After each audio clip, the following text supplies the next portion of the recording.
Hello and welcome back to All Things Money. I'm your host, David Blain. Thank you for joining us today. During the first segment today, we talked a little bit about healthcare spending and how 5% of the patients account for about half of healthcare spending in America. If you missed that, head on over to the website, www.dlblain.com, and we'll have an archived copy of the show posted in a week or two. Okay, we're going to talk about 401ks this segment, but before I do, I wanted to follow up on something that occurred in December with the holidays.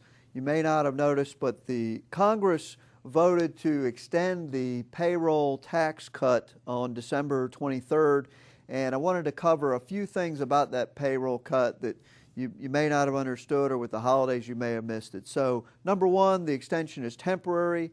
For 2011, workers got a 2 percentage point reduction in their Social Security. Instead of 6.2%, they paid only 4.2%. This had been scheduled to run out in 2011, but Congress extended it for 2 more months. Yes, that's right.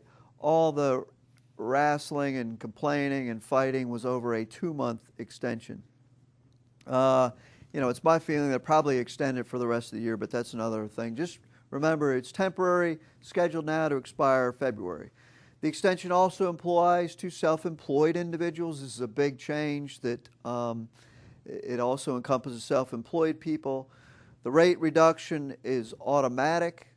You don't have to do anything if you're an employee. It's up to the employer. And of course, waiting so late, so much of payroll today is software driven. You got to program the computers and things like that. And so there's probably going to be some glitches as people get their January paychecks, but it is automatic, and you as the employee don't have to do anything.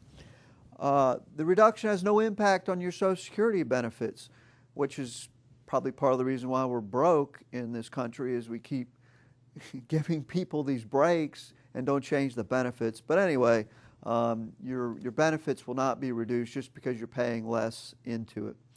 And higher income earners are subject to a recapture tax. Those who earn more than 1/6 of the wage base limit in the first 2 months, or $18,350, will face a recapture tax. Anyway, I'm not going to go into details on that, but that was the payroll tax cut extension. If you missed it over the holidays, you should see it in your January paycheck, or if you're self-employed, you'll figure it out when you do your taxes in 2012. Okay, back to the topic for this segment. We want to talk a little bit about 401ks. 401ks have been around for a while now. There's been a lot of good things with 401ks, some not so good things with 401ks, and we wanted to talk a little bit about people that have been successful. We have some clients, quite a few clients that have been contributing to 401ks. They're 55 or so. They've been contributing to 401ks for probably 20 years now. Larger employers like IBM and things like that have accumulated, well into the 7 figures, over $1 million in their 401k. This, however, is not typical, and we wanted to explore some of the things. A lot of this comes from the Employee Benefit Research Institute, and the median balance in a 401k is roughly $60,000. Only 2% of people are estimated to have cracked the $1 million mark. To the other 98%, once again, there's that pesky little 2%, 98% rule that seems to crop up in life and in everything.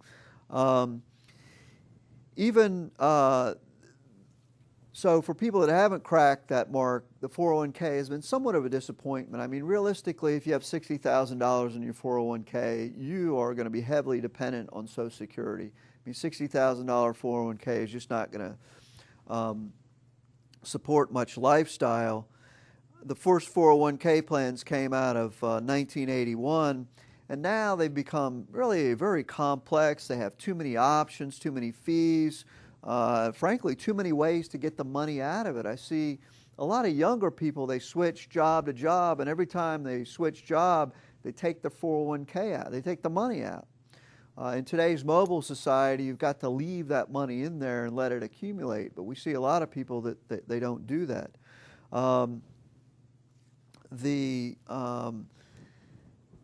So the system of the 401k is not necessarily broken completely, but the way it's implemented, employers have tried to institute education. They notice that people that sign up for the education, I mean, a lot of it's online. I know that people bring in consultants at lunchtime. I mean, I know some companies, they bring them in and they sit them in the cafeteria at lunch. Employees can go and talk to them. And they see that workers that take advantage of these things are much better off. The problem is only about 10% of the workers take advantage of it. So what I want to talk about is, and this applies to everyone, whether you have a 401k or not, is how do the people that accumulate the $1 million in the 401k, how do they do it? And it's really simply, they don't necessarily have higher than average salaries, and that's very important to realize. They don't necessarily have higher than average salaries, and they don't have some, investing IQ like Warren Buffett. The biggest characteristic that differentiates the people that accumulate a lot in their 401ks and those that don't is the contribution rate. A high percentage of the people that accumulated $1 million have an extremely high contribution rate and consistent, that they consistently put 10, 15% of their pay into their 401k, and that could apply to your IRA as well. We're coming up on our second break here. When we come back, we'll finish up with this topic and move on to some other exciting topics. So for All Things Money, I'm your host, David Blain. We'll be right back after a few short messages.